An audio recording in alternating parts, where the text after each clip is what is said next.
Here's the fabric I have cut out. This is a single jersey lycra fabric, and cotton lycra. So it has got slight stretch on the lengthwise and probably more stretch on the widthwise. When you have cut, this is the back pattern I have cut out. When you cut your pattern, just make sure you fold at the top where the fold is. This is the fold for the top area, so the neck fold. Make sure you make a notch there, like so. And now I have cut the back by folding it where we folded earlier, and for this one you automatically get the notch when you fold it, so just make sure you get that. And now we're going to go and finish the top. So let me put this away. Because this is all bias binding finish for this top, what I'm going to do is use this as a decoration for the neck as well. Basically what I'm going to do is for both front and back, and when you sew, make sure it's the right side, and we're just going to go and fold it like so and edge bind it. It's going to be like, this is a 1 inch wide bias binding. You can take slightly lesser one, but that's going to be like sitting around the neckline like so. I think it's going to look quite cool. So let's just go ahead and do that on the sewing machine. You're going to do that for both the front and the back. I put my stitch to 2.75 or 3. So this is the right side of the fabric. I'm just going to go and place the bias binding. Don't stretch the fabric or the bias binding. Just leave it on as is. Just fold it like so and then sew a top stitch.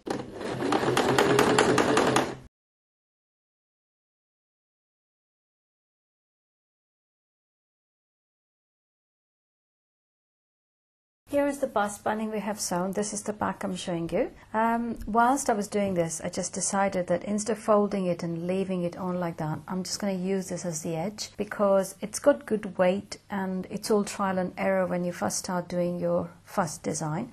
So I'm going to leave it like that, so that's going to be a nice edging to the neckline. So instead of folding it, I'm just going to keep it into the pleating there, so it's not going to be a problem. Before we go ahead and put them together, we need to make some markings. So here is 2 bias bindings I've cut, 1 inch wide, and both of them same size. And the size I got it from, take it from the center of your main body pattern and extend it about 1/2 inch on either side, just so that we're kind of secure. Okay, so fold it into half like so, and now what we're going to do is place it. So this is on a straight line here. We are going to make a marking here. Same way, we're just going to flip this over and just make sure it's on the same line as that one. So make a marking here.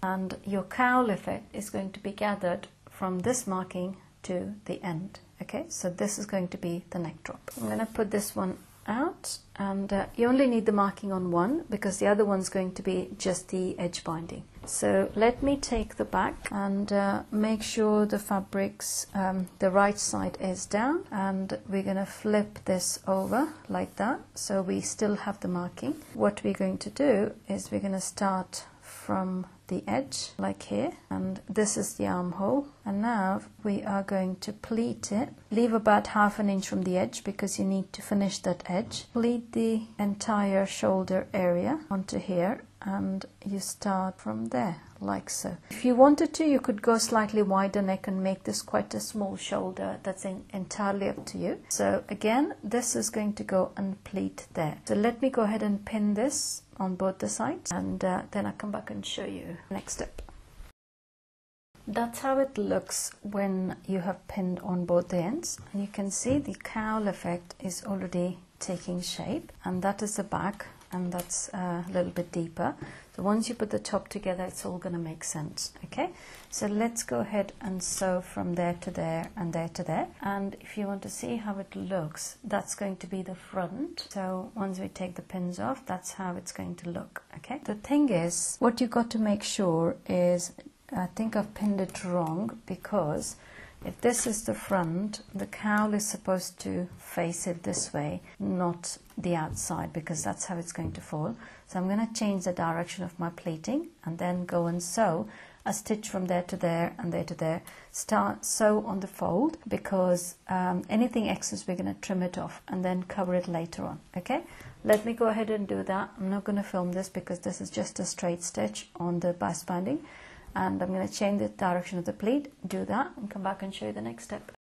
Okay, that's how it looks once we've done the stitch on the fold. Now what we're going to do is exactly the same thing from this side. Sorry about the noise in the background. It's Wimbledon finals and my husband and his friends are watching, so sorry about that. So basically we're going to go and fold and do it like so. So this piece is going to sit at the back neck.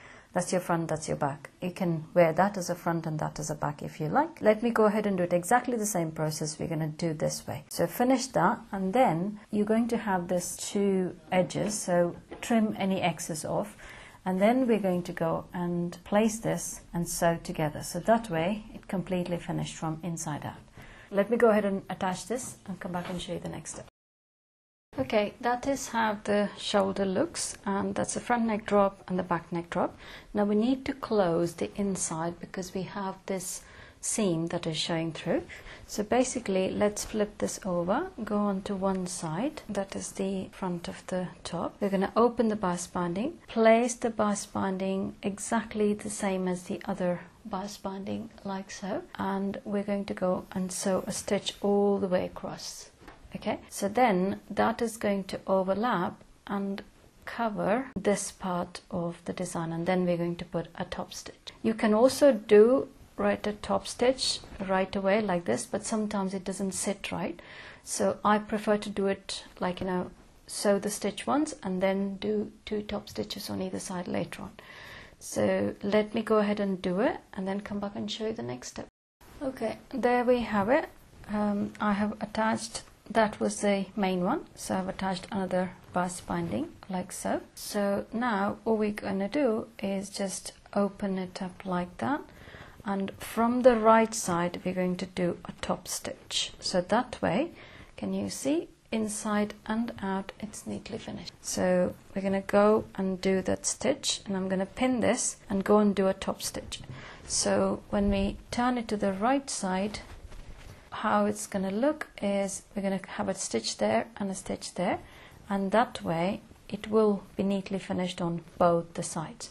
And just make sure when you join your neckline, this should be in a straight line, otherwise it's going to look wonky. So both the necklines need to be like a straight line.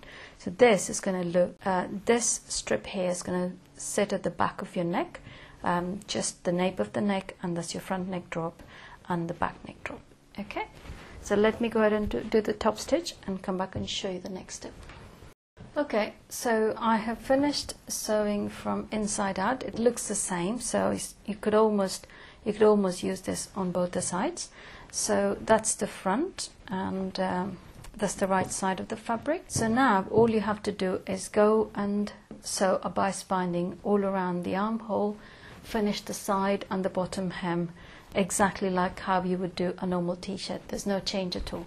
If you wanted to add sleeve, just remember that this one will push, because both the sides we've got pleats, this will push and your sleeve will almost kind of drop off. So it would be probably advisable, if you wanted a short cap sleeve, that you extend the sleeve in the same fabric. That way it won't be so bad.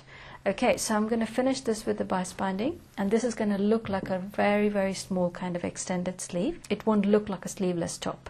So let me go ahead and do this and come back and show you the finished product.